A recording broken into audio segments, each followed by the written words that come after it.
So is the mic on? Should be. It is.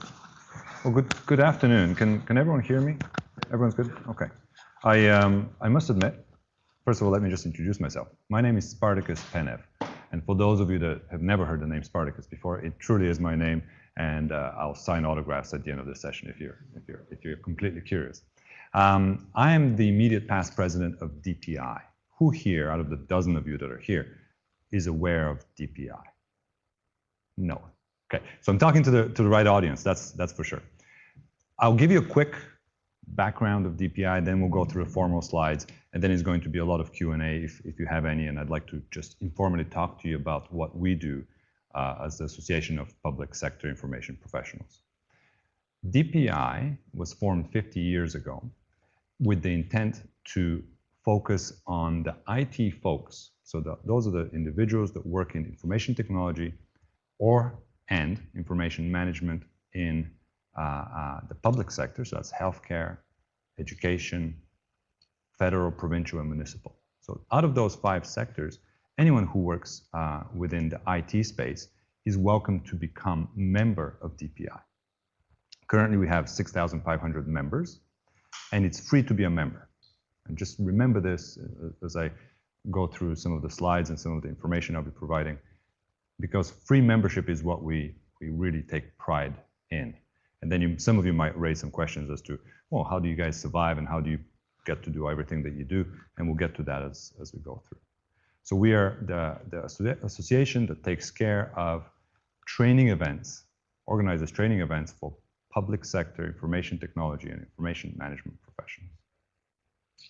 As I mentioned, 50 years, and we are completely volunteer run, except for one individual who's on payroll, and she manages DPI as an overall association. But apart from that, our board of directors, the executives, we're all volunteers, and we all are also members of DPI. So if you work in IT or IM within the sectors that I mentioned to you already, you can be a member of DPI today. And then once you're a member, then you can just express interest in getting involved more, and you can volunteer your time. We were created back in '63. There was a commission. It was based here in Ottawa that said there's a dire need for increased professionalism in certain sectors, IT being one of them, HR being another one, finance being a third. Total 5, I don't remember the other 2. As it stands today, there are 3 similar organizations like DPI. One of them is in HR, the other one is in finance. The finance folks have been also around for 50 years, very similar model to ours, and they are called FMI, Financial Management Institute. Out of the 3 organizations that exist, we focus on professionalism within the space that we are allocated. So ITIM, again, is for DPI. We have something called Professional Development Week. This is a 3-day, similar to what you guys have here today, conference that we hold here in Ottawa with plans to expand it throughout Canada. That is our only paid event. So for you to attend our Professional Development Week, you need to pay, and that's one of our primary revenue sources. However, in addition to our PDW, we do have what we call our annual seminar series. And these are just seminars that we host, again, here in Ottawa, with plans to have more of a regional outreach across Canada. And these are seminars that include your breakfast and then a topic on IT. Sometimes there's continuation on the topics, phase 1, phase 2, phase 3 in some cases. However, generally speaking, they're standalone topics on IM and IT. These topics are either held by speakers that we bring on board that are experts in their IT space, or we ask some of our members or some of the CIOs that are members to come on board and present something that's of interest to the membership. As I mentioned, our members are 6,500 across Canada, the bulk being here in the national headquarters region or Ottawa and Hull. Very briefly, I've touched on a couple of these points already. We promote the development of the public sector information professionals. But the public sector is not just the federal space. We're talking about provincial, municipal, federal, healthcare, and education. Speakers in general, as I mentioned, vary from the IT/IM space, but very often we focus on softer skills. We find that our members, as IT-oriented they enjoy and they really embrace the softer skills. So for example, networking or striving through change and generation gaps, pre-retirement courses, how to get to the next level at your career, things like that. They seem to be very of high interest to a lot of our members, and therefore we have those as well. In addition, we have a lot of inspirational speakers too.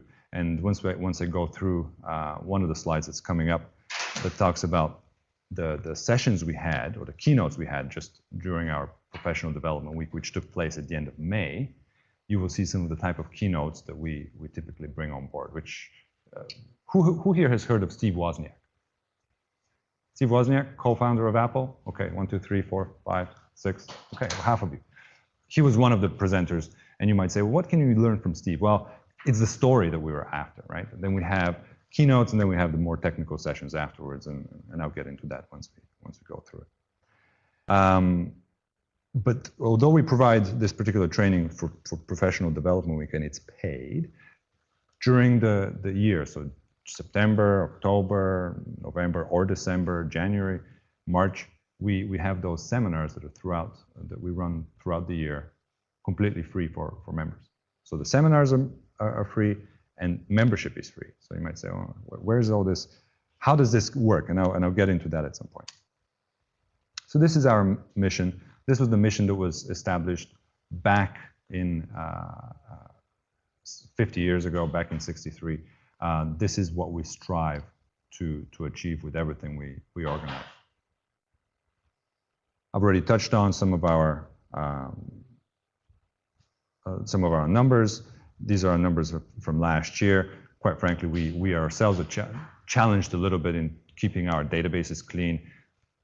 There may be a few more folks who are on our membership list that are actually no longer members, just because they move around and they move outside of the IT space and change jobs, retire, etc. But we're looking at about 6,500 members as of today, or as of last year, which is about right. Any questions so far? Does this pique your interest at this point? A little bit? See some smiles? Okay. We have a few privileges to become a member, once you become a member. So first of all, if you walk away from here and decide to become a member of DPI, you will get very minimal emails from us. These will be emails only informing you of the sessions that are coming up. We're not going to spam you, we're not going to sell you information, we're not going to provide you with additional information from our sponsors, and I'll get into our sponsors in a bit. We're not. We will just inform you of upcoming events. So whatever is coming up in September, which would be our next seminar, which will be free, once again, as I mentioned, you will be able to just read about it and then register or not. That's about it. So those are the cost-free seminars that we have throughout the year. If you are a member and you'd like to attend our conference, there's a reduced rate for members. A lot of our departments, so we cater to a lot of the federal departments here. The way it works, for example, Canada Revenue Agency, or Human Resources and Skills Development Canada, or Department of National Defense, they would purchase bulk passes. So they would say, we'd like to purchase 100 passes. And out of those passes, then they say, out of those 100 passes, we as an organization will make sure that all of the individuals that attend will be or are members of DPI. At that point, the organization ends up getting a break on the price. And if you're a non-member, you're then encouraged by your organization to become a member in order to save some funds. So we have a couple of certifications, the ISP and the ITCP. Those are is anyone here aware of KIPS? KIPS? KIPS, oh, KIPS, there you go, one. KIPS is very similar to DPI, but it focuses on the private sector folks. So if you work in the private space and you are in IM and IT, you can be a KIPS member. Once again, KIPS is a national organization, and they provide similar type of training. Their membership, however, it costs for you to be a member of KIPS. But that's just a different pricing model. So KIPS and DPI, we work together. There's some certifications, there's some overlaps between the two organizations, but we are the IT, IM folks for not-for-profit, for federal, provincial, municipal, healthcare, and education. Also, during the year, during our professional development week, we have a gala. It's an award ceremony. It's here currently at the Ottawa Convention Center.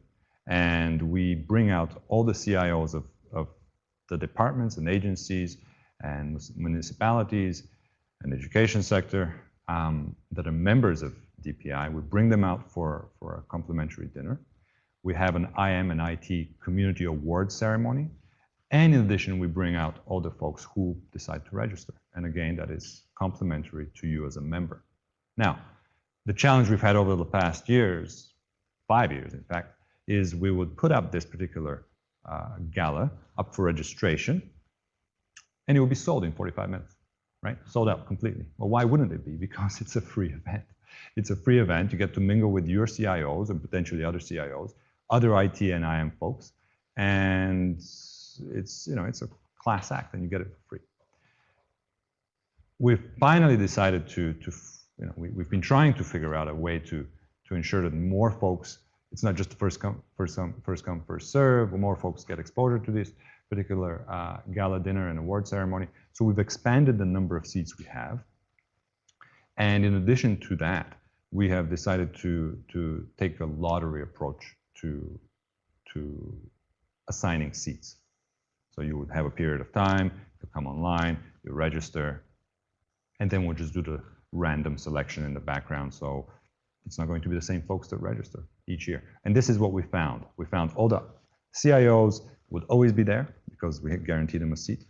And then the IT folks, a lot of similar faces would appear year after year, just because they know that it's coming up. So they would just stand by their computer, and as soon as it comes in, they're in for the first 45 minutes. They register. And a lot of them would register their friends too. So you would definitely register your colleague beside you because you know her membership number, and ensure that the 2 of you, the 3 of you, the 5 of you sit at the same table. So we've finally figured out a way how to do this, and looking forward to it next year where we'll be able to reach out to more new faces. So this year, as I said, just a few weeks ago is when we wrapped up our professional development week for this year. We sold 1,300, just under 1,400 passes, which is the highest ever we've had. It is here at the Ottawa Convention Center, and we have about 40 sessions during the 3 days that we present. And out of the 40 sessions, we have 6 keynotes. So morning keynote, afternoon keynote for the 3 days. Also, we have a gala dinner keynote, which is our 7th, but that's just for the gala dinner. We represent more than 45 departments, agencies, federal, provincial governments. Some of the departments are listed here, and most recently the University of Ottawa and Carleton University are both on board.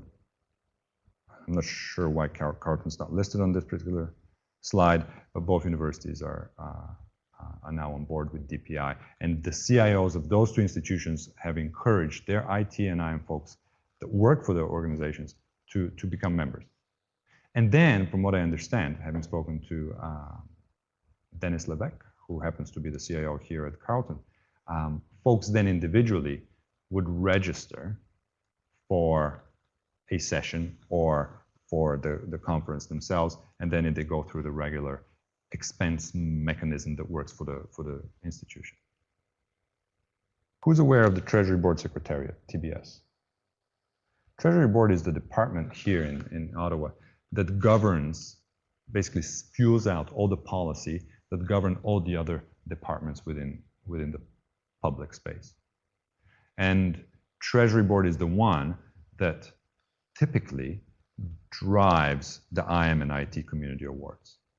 They are the ones that hold the panel that judges whether or not someone or a team or a product is qualified to be one, admitted to be nominated, and then to be selected as the winner. Any questions so far? Some of the feedback we've had for PDW 2013, just a few weeks ago. I'm not going to read it out. You can just glaze at it for the next minute or so. It truly is a rewarding event being on the executive, but our members truly appreciate the 3 days of the conference and the seminars we put together throughout the year. I don't know how it is for the education sector, but the public sector right now is having a bit of a tough time with various cost-cutting measures, and as a result, training is one of the first things that has been reduced and in some cases completely cut. Because of the value for dollar that DPI provides, DPI is still on the books for the 45 departments that were recently mentioned. The CIOs of these departments still recognize the value of DPI and say, this is worth it. And one key element for this particular conference, and I don't know how it works for this conference here, but we encourage, we not just allow, but we encourage the sharing of passes. Because we found over the years that folks are not able to take 3 days off work. Whether they're not able to themselves or their supervisors say, we can't afford to have you absent for so long. We find that folks would just come in for a session in the morning, for example, and then next day again in the morning, and then the third day in the afternoon, perhaps, or just for the 1 day. So we encourage sharing of passes. And we, as the IM and IT organization, we still haven't really put enough effort and enough cycles into figuring out exactly how many folks do we reach out to. Yes, we sold just under 1,400 passes this year. However, how many folks actually benefited from our conference? We don't know. We don't scan every participant as they go into a session. We don't, we have no idea. But we have a feel that we reach out to about 3 times as many employees than passes sold. So we think we're around 6,000 public sector professionals who have taken advantage of professional development. So our conference takes place here in May. We are working to explore ways of reaching out to the regions. We have held already a few sessions out in the regions, and it's quite frankly a grassroots movement as it stands right now. The way it works for us is anyone that's in the region, we try to encourage them to basically organize a seminar in Vancouver or in New Brunswick, or wherever they are. And we're the ones that fund that particular exercise, but we need the volunteers in those particular organizations out there in the regions that, one, will do all the logistics for us, and two, would do the outreach to all of their colleagues within that region. So this is just a quick list of the keynote speakers we had a few weeks ago. I already mentioned Steve Wozniak, co-founder for Apple. Has anyone seen him speak? Has anyone seen any YouTube? He's a mega geek, and I'm happy to say that he was more than happy to sign the back of my iPad. And in fact, he decided to take a walk after our seminar over to the Apple store, and that's a story on its own. A lot of the younger folks at the Apple store were, this guy looks exactly like a replica of Steve Wozniak. It actually was him, and he took all the guys out afterwards, apparently, from the 2 Apple stores here in Ottawa. And he's just a very easygoing man, and he was quite inspiring in terms of his story, right? So he didn't really educate us on IM and IT, and quite frankly, with the keynotes that we have, that's not the intent. Keynotes are there to take you up at 10,000 feet in the air, provide some context as to where IT may be heading, and inspire you, and then let the seminars and workshops that we have afterwards to fill in those gaps. For our second keynote of the first day, we had Lisanne Forin. She's the president of Shared Services Canada. I'm not sure if you're aware of Shared Services Canada. Shared Services is a brand new department. Someone's shaking their head, saying yes with yes. Yeah, well, there you go. So Shared Services is a department that was created approximately 2 years, probably just under 2 years now, that has the Shared Services Initiative. And I'll give you a preamble here. A lot of countries have tried the Shared Services Initiative and have failed, Australia being a big example. Canada strongly believes that they can make a difference and make it work. And they have their challenges. Their first step for shared services was to take over email, network, and data. Data centers, that's right. And they're still struggling. Year and a half in, almost 2 years, they're still struggling. But anyway, Lisanne was there to talk to us about what they've done, where they're heading, and the challenges that they have. We had Dr. David Suzuki. Who here knows who David Suzuki is? 1, 2, 3, 4. Okay, everyone, good. It's interesting how, am I talking to the right audience? Nobody knows half of you knew who Steve Wozniak was, but everyone knows who Dr. Suzuki is. David Suzuki, he was great. He was just there. He was very open and straightforward about the current government and how he feels about the current government's approach to environment. And he was there to talk about his story and how he got where he was, and also to talk about, he briefly touched on IT and how IT can help in moving things forward in a better way. Colin and Julie Angus, again, I'll quickly give you a synopsis of their story. Do you know who they are? No, I didn't know who they were either. Colin is a chap about my size who circled the globe entirely by human power. So that would be walking, biking, rowing. He and his girlfriend at the time, Julie, wife now, ended up rowing for 5.5 months in the Atlantic Ocean. Just rowing every day. What are you doing? I'm rowing. What are you doing? 18 hours of rowing. Anyway, they rowed across the Atlantic Ocean. They circled the globe. He is the first person because she joined him intermittently throughout his journey.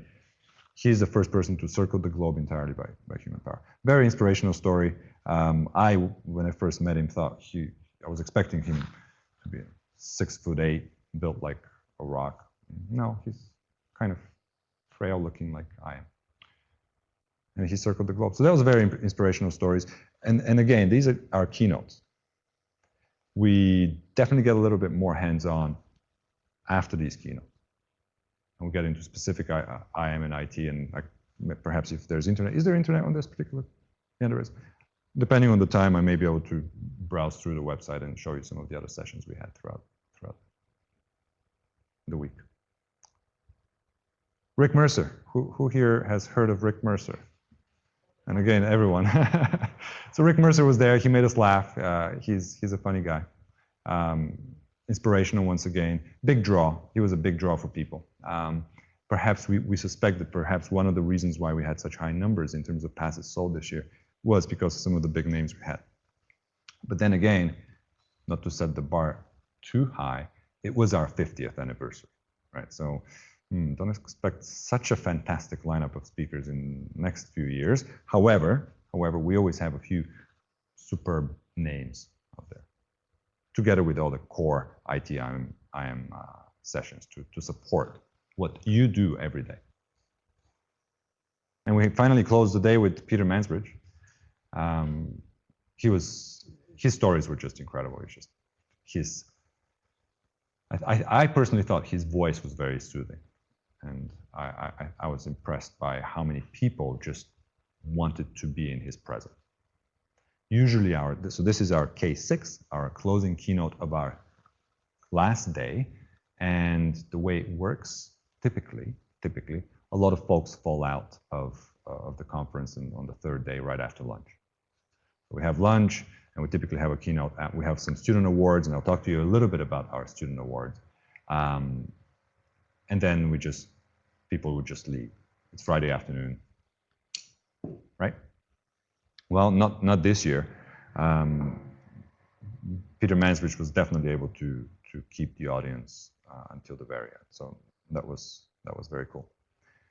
A little bit about the student awards. Because we are primarily, yes, we are a national organization, but we're primarily focused here in Ottawa. All of our, or majority of our volunteers and the board are here, except for a couple. And everything we hold and host is here in Ottawa. We are trying to reach out.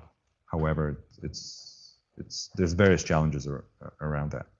But what we also do is we reach out to the 5 educational institutions within the Ottawa area. So that's University of Ottawa, Carleton, and University of Quebec, a couple of colleges, Algonquin College and Heritage College.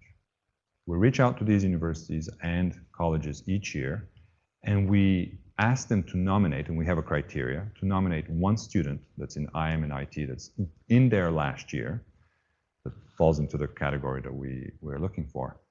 And we give that particular student $1,000. And this is what we do each year. And we've been doing it for many years. And as we are planning on outreaching to the rest of Canada, we're definitely going to be reaching out to more universities. And it won't be the same universities and colleges each year. It will not be. It has been those 5 for the last little while. We're planning to change that. This pretty much wraps up the formal part of the presentation. I wanted to talk to you a little bit about some of our sponsors and how things work and our financial model, just to give you a bit of a understanding as to how we operate.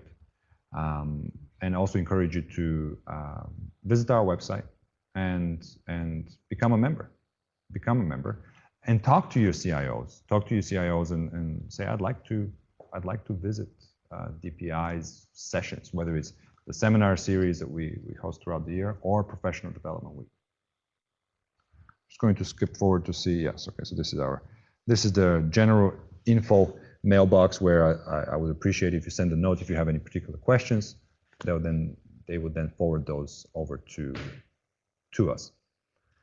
Now, in terms of how we operate and our model, as I mentioned, we're all volunteers, apart from one individual. We all donate our time, and we sell just that particular pass. The 3-day pass is what we sell. And generally speaking, and it's different for some individuals, but generally speaking, those of you that are members of DPI, it doesn't cost you anything because your organization purchases typically the pass on your behalf. At least that's how it works in the federal, provincial, and municipal context. I know that for University of Ottawa, the few folks that attended this year, they register by themselves, and then they go through the expense mechanisms that you have within that particular institution. So how would, just curious, and please don't be shy, how would it work for you guys? Is anyone here willing to share with us, or with me in particular, how does it work within your university in terms of, there's a conference, I'd like to attend it. How do you proceed in doing so? What are the approval processes in place?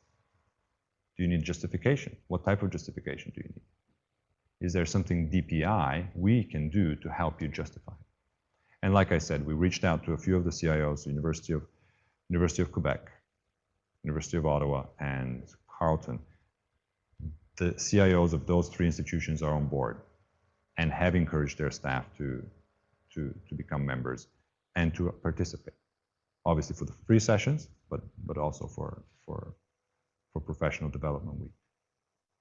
So how does it work? Everyone's too shy. It is Monday afternoon. Yes, thank you. Sorry to just answer a question. I think there needs to be some form Okay.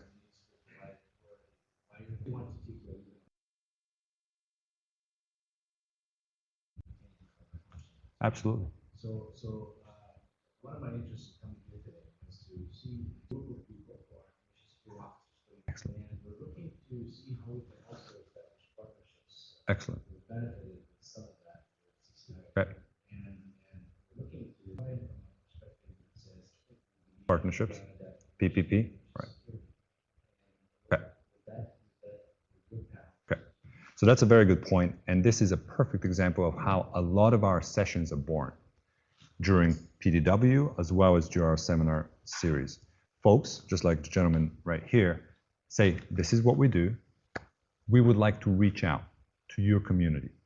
And what we do is we say, okay, well, let's look at our program. When can we slot you, and how can we tie in your presentation with what the folks, 6,500 members, are typically looking for? We work together, we set up a seminar, and you present. And then out of that becomes, and it's more of a downward push as opposed to a upward, up-down push. It's more of a down-up push that we generate. And those are the IT and IM folks who are basically dealing with technology every day at their jobs.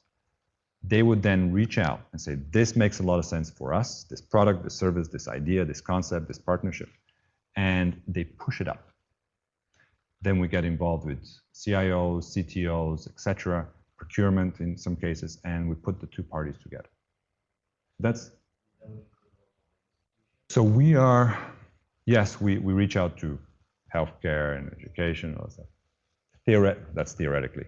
In practice, we are at about 96% federal departments. So that's all your Transport Canada, RCMP, D&D, CSIS, HRSDC, CRA, 45 departments more, 66 departments out of 100 departments and agencies typically are involved with us.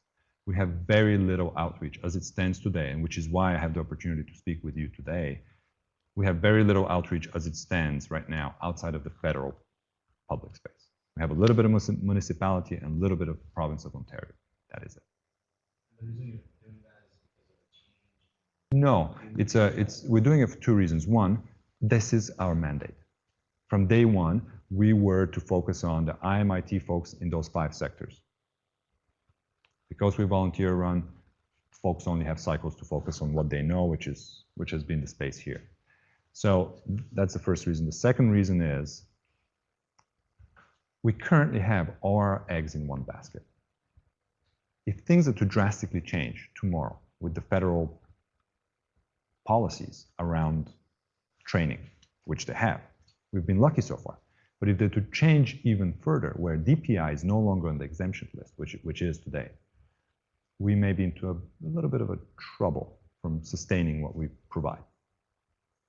So those are our two main reasons why we'd like to reach out. One, it's our mandate. Two, survival. Yeah. And we can chat afterwards. Anyone that wants my card, I'll share it with you, and we can reach out afterwards. Yes, sir. Outreach. We try to reach out to at least 50 at a time. That's our goal. Last time I organized one, we had 80 registered, 48 attended. So we're trying to aim to obviously reach out as many as possible. However, if you know you have a strong group of 20, let's do it. We try to reach out as many as possible. Yeah. And the way it works, not that you're volunteering already, although I'd love for you to be, the way it works is you would basically be responsible for a lot of the logistics. So you would find a room, you would cater it in, and we'll just write the check. Maybe one of the executives, or if you have a speaker that you'd like to bring in that's international, for example, we'll fly him or her in to present to your folks, and then we'll probably not, but definitely send us a note. I'll give you. I brought a few business cards. Or maybe you want to present. Fantastic. Or you have a colleague, or you have a department that you know, or a university, or a school that you'd like to present on a particular topic. Fantastic. Let's do it. Thoughts? So who here, and be very honest, like I said, I have a day job. I'm volunteering with DPI. I am now immediate past president of DPI, so therefore I'm sunsetting. You're not going to hurt my feelings at all. Who here, hands up, feels that they could go back to their home organizations? And I'm assuming you're all from universities across Canada. Most of you? All of you? I'm assuming. Who here would be willing to look at our website, become a member, or not, and perhaps talk to their CIO and say, hey, look, and your colleagues, look at this place, look at these guys, look what they're doing. Some of it is free, some of it it's paid, but it may be worthwhile to become a member. Anyone? I see one. Excellent. 2, 3. Okay. And more nodding. Okay. And I have no way of knowing if you guys did or not, so don't worry. You can all say yes and then not do it. It's perfectly fine. Let me see, what do we have here? CRA, yes. CRA, I have to say. CRA. You're very good. And you're with D&D? Not to put you in the spot. RC. Okay. Cool. Very cool. Any other thoughts, comments, questions? If I'm looking at the time, I think we're supposed to wrap up in about 5 minutes. If you want to come down and chat, I'll be more than glad to do so. I didn't expect any questions on the board. Drop us a line, take a look at our website, and take it from there. Spread the good message. Yes. Yes. Very much so. Because it's tough, right? It is tough. Very much so. Right. From Vancouver to Ottawa is a different story. So it could. It is. It is. It really is. It's a great comment you've made, and we have looked into it. There's some cost associated with it. And we are still trying, like I said, our biggest excuse for everything we try is we volunteer run. And I'll tell you a little secret, and don't tell anyone else. We're a $1 million organization. We take in about $1 million each year, and we spend about $1 million. That's our operating budget. So there's a lot of stuff. For example, booking the OCC, the Ottawa Convention Center. That's a lot of money. Bringing Steve Wozniak in, and of course, this year was a big year for us. He's not cheap, right? He charges a lot of money. And for those of you that are curious how much some of these guys cost, I'll tell you offline if you're interested. There's a cost associated with it, and we haven't figured out how to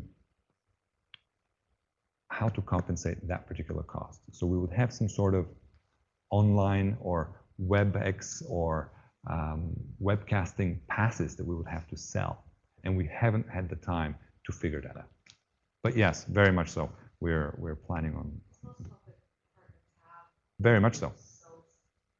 I wouldn't consider right. Something that you could, right. Establish. Right. We are blessed. It's a very good point. We are blessed because of the fact that a lot of the CIOs from those departments are already on board. They like DPI. They appreciate what we bring to their staff, and they have in a number of occasions. I don't want to say bend the rules, but they've certainly opened doors for us to be able to allow certain things. For example, our access, some departments, I'm not sure about D&D, but RCMP in particular, they have very restrictive internet access and email access. So a lot of the members would not receive our emails. Some of them would not be able to reach out to our website. They've opened up rules for us. So now you're receiving DPI emails. And yes, you can access the PowerPoint presentations we may have online and all that stuff. You guys have been great. I honestly expected a small audience, and certainly looking at the title of our presentation, I'm not sure that I myself would have attended. But I appreciate your time. I appreciate you spreading the good word of DPI. And if you have any questions, come and say hi. Thanks, guys.